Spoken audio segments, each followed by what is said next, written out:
Alright, we are in set number 5 between STX Seoul and Woongjin Stars. And for the final game of the night, we are going to have Hyvaa from STX, a Zerg player, against Non-G. I have no idea who this guy is. I don't even know what his race is. But he's going to be playing for Woongjin Stars. Can anybody tell me if he has a well-known AKA or something? Oh, it's going to be Light. Hey, I know who this is. It's Light. Lol. So for some reason he's called Non-G. I don't know why. Do we know why he's called Non-G? Whatever. Alright, you can be Non-G. I'll just call you Light though. Light's way cooler than Non-G. So we're gonna have a TBZ to round it off. Now this is gonna be on Sniper Ridge. I'm pretty sure that's a Terran map. Not gonna lie.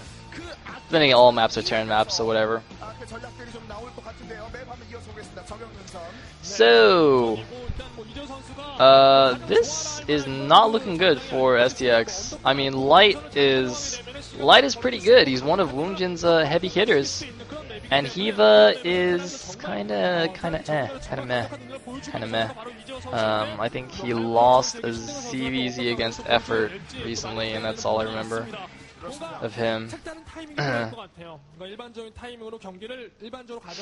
So yeah, there's Light looking serious. And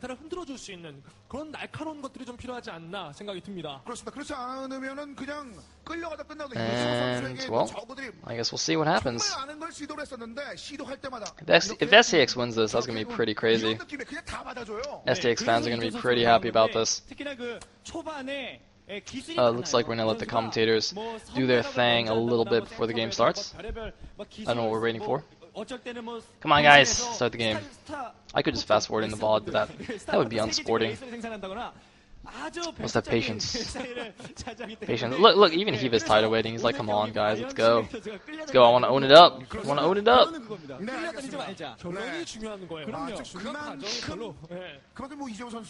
So, apparently Hyvaa knocked Bisu out of an OSL once. But I'm pretty sure like a bunch of other Zergs can say that as well. Excuse me.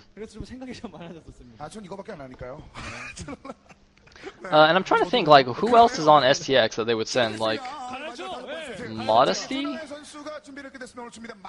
Who's good on STX besides Calm and Bogus? Do they even have another good player? I can't think of another good player on STX, so I'm like, oh, if they send Hyvaa, maybe that's fine. Yeah,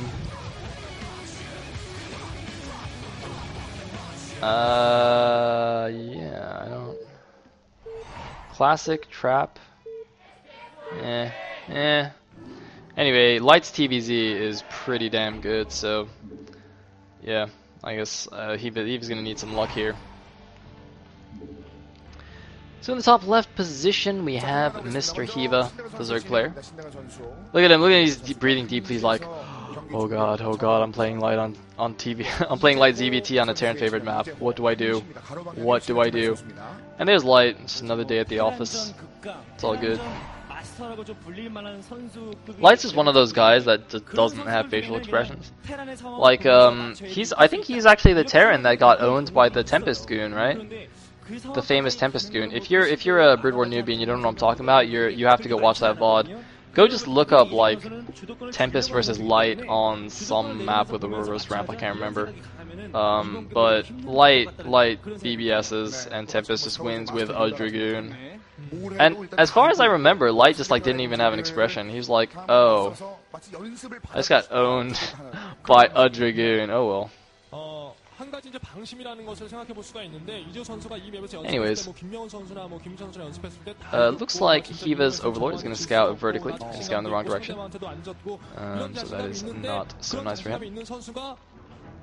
And Light just putting down a depot in the main. Nothing too fancy. Oh, did Tempest retire? Oh, I didn't know that. Oh, it was Byzantium. I was gonna guess Byzantium, but I wasn't sure. I know it was like Twilight Telesat reverse ramp, but I wasn't sure exactly what map.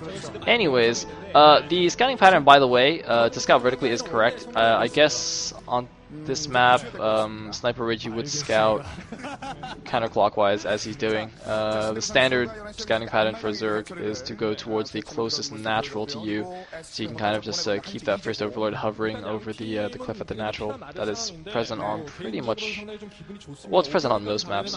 But it looks like Hiva is going to send out a drone scout here. He has gone for the 12 hatch. Just going to be safe with a drone scout, and that drone scout is going to get into Light's base. Now let's see what Light's doing. Looks like Light's sent an SCV to the bottom right, so he's going to scout in the wrong direction, but as soon as he sees this drone get into his base, I think he should be able to figure out that Hiva is in fact in the top left, and then he'll probably send a scouting SCV cross map. So let's see if he actually does do that. Anyway, it looks like no gas just yet, so I would assume Light is just going for a 1-Rax expand build. And okay, no, looks like he actually sent out a second scouting SCV, so we're not going to try and guess the positions from that. I mean, it's always possible that Hiva would have gone for a 9 scout, in which case the timing would have been different. But yes, that seemed a little bit less likely. Anyway, Hiva is going for the standard 3-hatch build, putting a 3rd hatchery in his base. And is this map good for 3-hatch Muta? I think there's a little bit of space next to the natural to harass, but I mean, the main base minerals are pressed against the map edge. The natural minerals are also pressed against the map edge, so yeah, I don't know. There's not too much room to harass the mineral line. Oh, look at this! We actually have a drone hold positioned on the ramp to block that SCV. And oh, Light's actually going overlord hunting. Oh man, is he gonna find that? That's gonna be crazy. By the way, drones are actually the only worker units. Well, okay, no, that's not really fair. Until you get a unit, basically workers in Brood War cannot hold position. Oh, Light actually goes back. He doesn't see it because the Lings are out. I don't think he wants to sacrifice his Marines. But in Brood War, units cannot hold position. So the only way to hold position them is to actually group them with a unit that can hold position, for example like a Zealot or any other military unit, and then you press hold position while they're in the group, and then the worker will hold position. But for Zerg, they can actually do it without any units because they can use their Overlords to hold position. So it's very easy to do a ramp block like that, even when you don't have Lings out. But it looks like drone's gone, the Lings killed the scouting SCV. Just a standard 2-Rax Academy build from Light. Gonna get Marinis out, gonna get some stim, some range, some medics, all those good anti-Zerg things. Looks like he's only got 1 guy on gas. I don't know if that's actually intentional. That could be intentional. No, he's got some more guys on gas now. It looks like it might have just finished just then. Anyway, he's got a nice little depot there, helping to narrow the choke at his natural. So 3rd hatch has finished. There is the lair morphing, and the 2nd gas. Is it going to be high? Or sorry, mutas? It almost certainly is.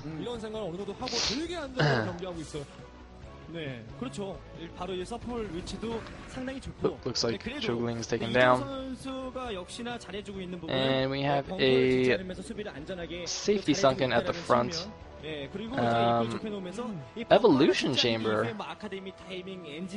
Evolution Chamber. Is he gonna go crazy Zerg? Oh my goodness, I think Hiva's gonna go crazy Zerg. Wow. Okay. Okay, let me explain what this means. It's very unusual for the Evolution Chamber to be finished before the Spire is done. Usually what happens is you get the Spire up, you make your Mutalisks, and then while your Mutas are going over to the turn space, you get a Hydralisk Den and an Evolution Chamber. At about the same time, you get Lurkers and +1 Carapace. But this very fast Evolution Chamber indicates to me that he's going Crazy Zerg. What Crazy Zerg is you skip Lurkers entirely. You go straight from Mutas into Hive Tech, no Lurkers. And the fast +1 Carapace is so that your Lings and eventually your Ultras are just that much more effective. Because once you get, if you get fast Carapace, and then you get the additional +2 Carapace you can get from Ultras, they're extremely good, but oh my god, what is this? Wait, why did he run away? What? Oh, because there's a boss at the front, oh my god! Oh my god, the timing goo! No, the Crazy Zerg is gonna get busted! Oh no, Light with a perfect timing, but is it enough? The Lings are actually closing! Is it gonna be enough to defend? It looks like, is it barely gonna be enough? No, it's not gonna be enough, Hiva!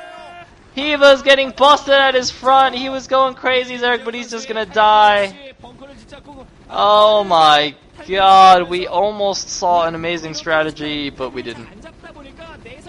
Oh man. Wow, okay, so Hiva's going out with Lings, but he's like completely dead.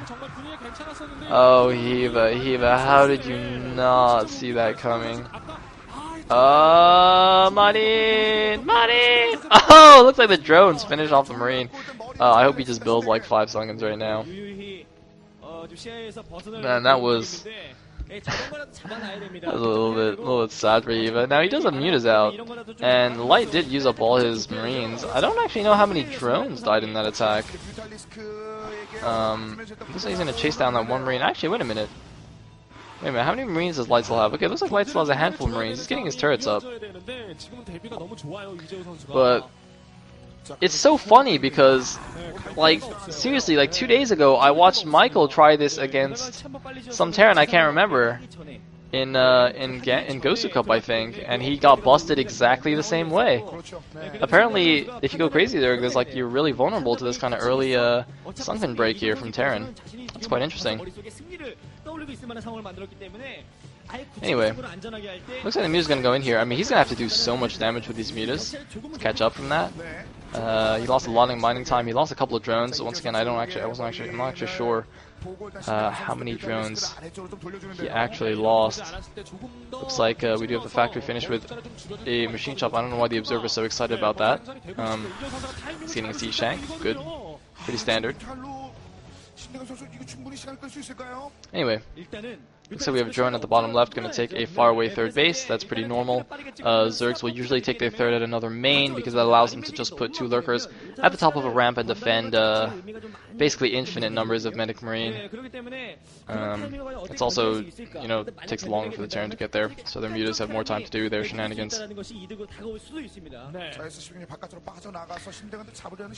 So, I mean, Light's held off the Muta harass quite well. He doesn't take any serious damage. He's macroing up fine. He's got his 4 barracks going. He's going up to Starport. Gonna get a science. Science must allow ASAPly. And I really want to see the Zerg's main because I want to know if he actually decided to, you know, just go lurkers anyway, or if he's still sticking with his guns and going for the very fast hive with just Mutas. Because if he's still going crazy Zerg, I think he's just going to die to the first push. If he's going for lurkers, he might hold on for a little bit longer, but it's still looking quite tough. And unless if he's actually the bottom left, oh my goodness, if he doesn't get lurkers out soon, that bottom left base could easily die. His main could actually just easily die. Looks like he's going to come in here, try and pick off some units with these Mutas.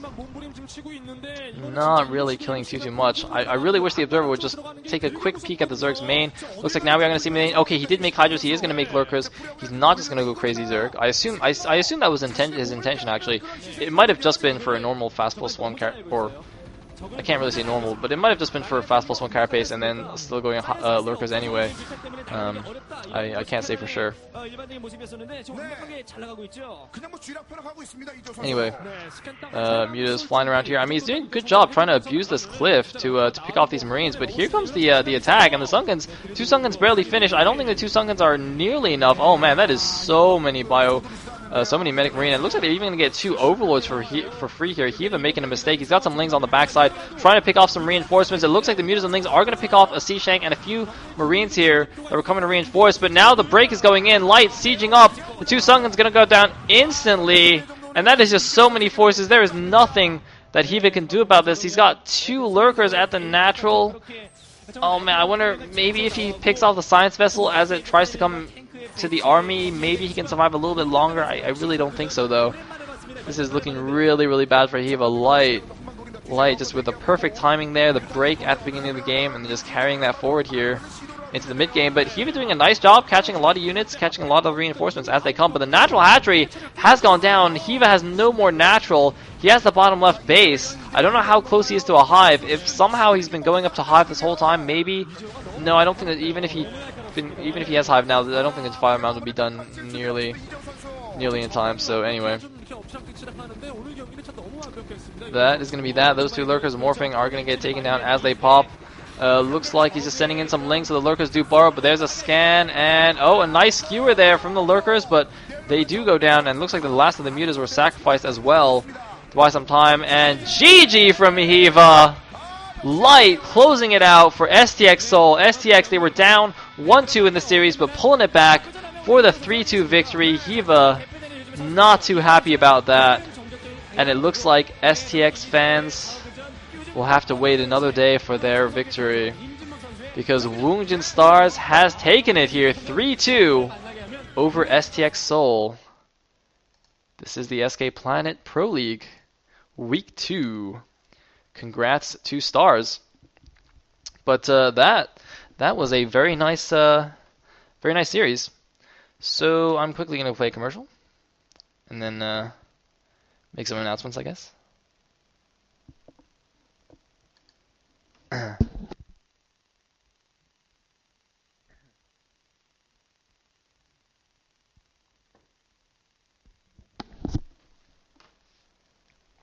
Okay. So, yeah, thank you all for watching.